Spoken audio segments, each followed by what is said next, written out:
नमस्कार, India news Rajasthan देख रहे हैं आप और मैं हूं आपके साथ सीमा चौधरी। और चलिए खबरों की ओर रुख करते हैं। जोधपुर से बड़ी खबर आपको बता दें, जहां 3rd ग्रेड टीचर भर्ती परीक्षा लीक मामला, कथित पेपर लीक का प्रश्न पत्र फर्जी निकला। असली प्रश्न पत्र से अलग है। मैरिज गार्डन में मिला प्रश्न पत्र, 40 लाख में फर्जी प्रश्न पत्र का हुआ था सौदा।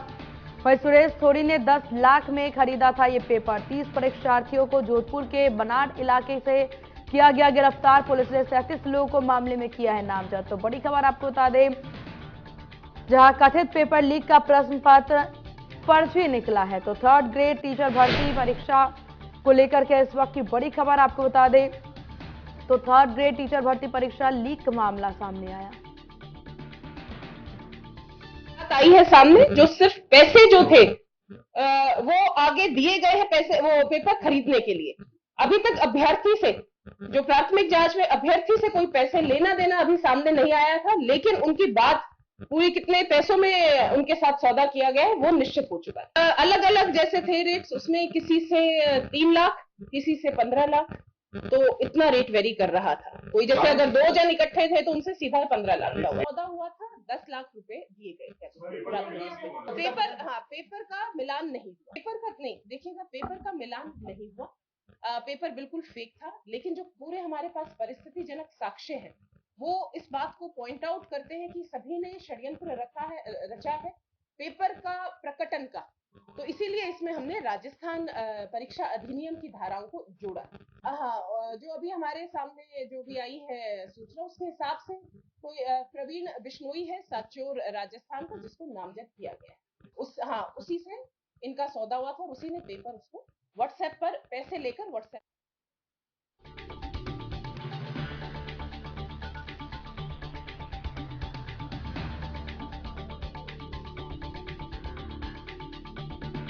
और इसी विषय पर तमाम जानकारी अपडेट के साथ हमारे संवाददाता ललित पहियार फोन लाइन पर हमारे साथ जुड़ गए। ललित, इस पूरे मामले को लेकर के अब पुलिस के द्वारा क्या कुछ और प्रतिक्रियाएं सामने आ रही है, क्योंकि ये पूरा जो प्रश्न पत्र है वो फर्जी निकल गया है। ऐसे में आगे की कार्रवाई किस प्रकार से? सीमा, पुलिस अधिकारियों का कहना है कि उनका दावा है कि जो पेपर है, जो आज दिन में बनाड़ इलाके के एक मैरिज गार्डन में 20 पुरुष और 10 महिला अभ्यर्थियों को, परीक्षार्थियों को जो पढ़ाया जा रहा था, सॉल्व कराया जा रहा था परीक्षा से पहले, उसका मिलान असली पेपर से नहीं हुआ है, ऐसा पुलिस अधिकारियों ने दावा किया है। DCP east doctor Amrita Duhan ने अभी प्रेस कॉन्फ्रेंस करके इस बारे में स्थिति साफ की है। कुल 37 मुलजिम इसमें बनाए गए हैं और 37 लोगों को नामजद करते हुए धारा 420 और जो सार्वजनिक परीक्षा अधिनियम है उसके तहत मुकदमा बनाड़ थाने में दर्ज किया गया है। अब तक जो पुलिस ने बताया उसके अनुसार जोधपुर जिले में ओसिया के नजदीक रायमलवाड़ा गांव के रहने वाले सुरेश थोरी ने 40 लाख रुपए में जालोर के प्रवीण बिश्नोई से सौदा किया था इस पेपर को खरीदने का।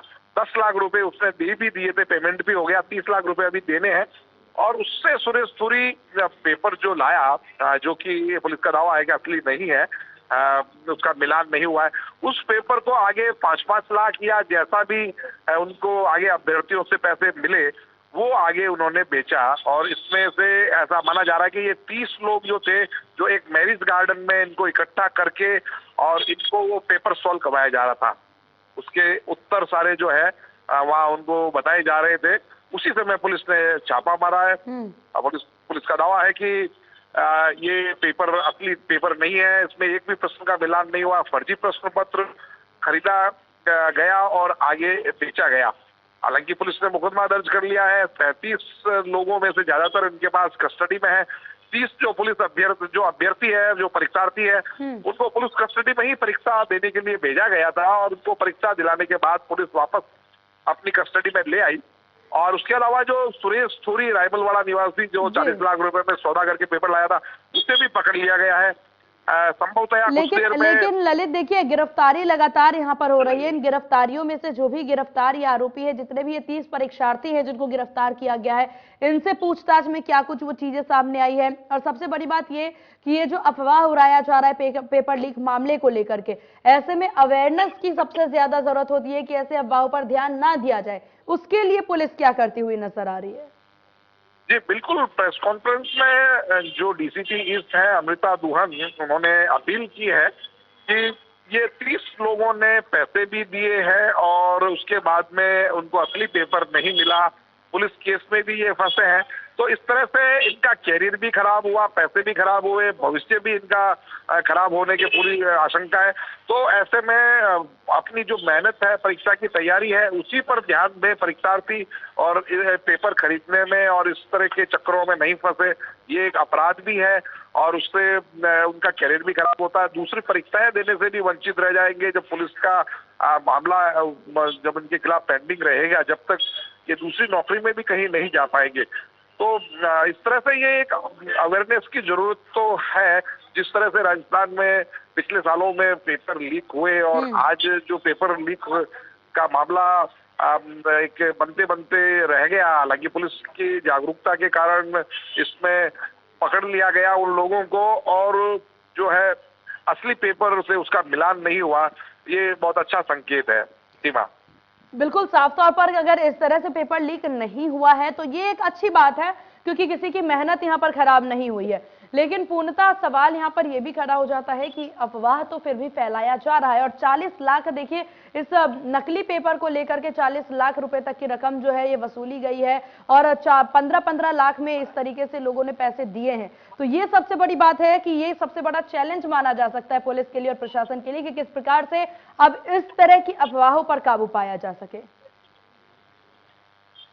जी बिल्कुल, अगर इस तरह से लगातार पर लीक होते रहे जैसे पहले हुए थे, तो जो हजारों लाखों जो विद्यार्थी हैं जो लगातार प्रतियोगी परीक्षाओं की तैयारी करते हैं, अपना समय खराब करते हैं, परीक्षा की तैयारी में अपना महत्वपूर्ण समय जीवन का लगाते हैं, युवावस्था का समय लगाते हैं और पैसा खर्च करते हैं, कोचिंग करते हैं, उनका भविष्य क्या होगा? इस तरह से लगातार पोस्टें वैकेंट रह जाएगी, जो भी परीक्षा निरस्त होगी उनकी पोस्टें नहीं भर पाएगी और धीरे धीरे करते जो परीक्षार्थी है वो भी ओवरएज हो सकते हैं। इसलिए एक बहुत बड़ा प्रश्न है कि किस तरह से ऐसी परीक्षाओं को पेपर लीक होने से बचाया जाए। हालांकि राज्य सरकार ने, जिला प्रशासन, पुलिस सभी ने मिलकर बड़े पैमाने पर बंदोबस्त किए और उसका आज परिणाम भी देखने को आया कि पेपर लीक होने से रोक दिया गया, पेपर लीक नहीं हो पाया। बिल्कुल, और इस पूरे मामले में ललित देखिए 37 लोगों को नामजद किया गया है, तो उन पर किस तरह से कार्रवाई की जा रही है, उनसे किस प्रकार से पूछताछ की जा रही है, क्या कुछ अपडेट इस वक्त सामने आया है? जी बिल्कुल, 37 लोगों से सबसे अलग अलग बयान लेकर ये पूछा जा रहा है कि किसने कितने रुपए में खरीदा और उन्होंने किसके माध्यम से खरीदा। खास बात यह है कि जो मैरिज गार्डन जो है, जहाँ पे शादी ब्याह के आयोजन होते हैं, जहाँ सभी अभ्यर्थियों को इकट्ठा किया गया था, वहां तक इनको जो लाने ले जाने वाले लोग हैं, मैरिज गार्डन का संचालक है, उनको भी पुलिस ने मुलजिम बनाया है कि वो भी इस षड्यंत्र में शामिल थे। जो 420 आईपीसी की धारा लगाई, इसके साथ में जो षड्यंत्र की धारा है 120 भी, वो भी साथ में लगाई गई है और सार्वजनिक परीक्षा अधिनियम की धारा भी साथ लगाई गई है। इसके साथ ही जालोर निवासी जो प्रवीण बिश्नोई है, उसने और किन किन लोगों को यह फर्जी पेपर बेचा है, इसका पता लगाया जाना जरूरी है। पुलिस की टीमें प्रवीण बिश्नोई की तलाश कर रही है और संभवतया आज रात में ही उसकी गिरफ्तारी की सूचना मिल सकती है और उससे पूछताछ में पता लग पाएगा कि राजस्थान में कहां कहां किन किन जिलों में उसने पेपर बेचा। और खास बात है कि ये फर्जी प्रश्न पत्र वो लाया कहां से, उसे कोई आगे से ऐसा प्रश्न पत्र मिला था या उसकी खुद के दिमाग की उपज थी ये एक पैसे कमाने की इस तरह से फर्जीवाड़ा करके। बिल्कुल, अब जांच में ही तमाम चीजें सामने आ पाएगी। आपका बहुत शुक्रिया ललित, तमाम जानकारी साझा करने के लिए।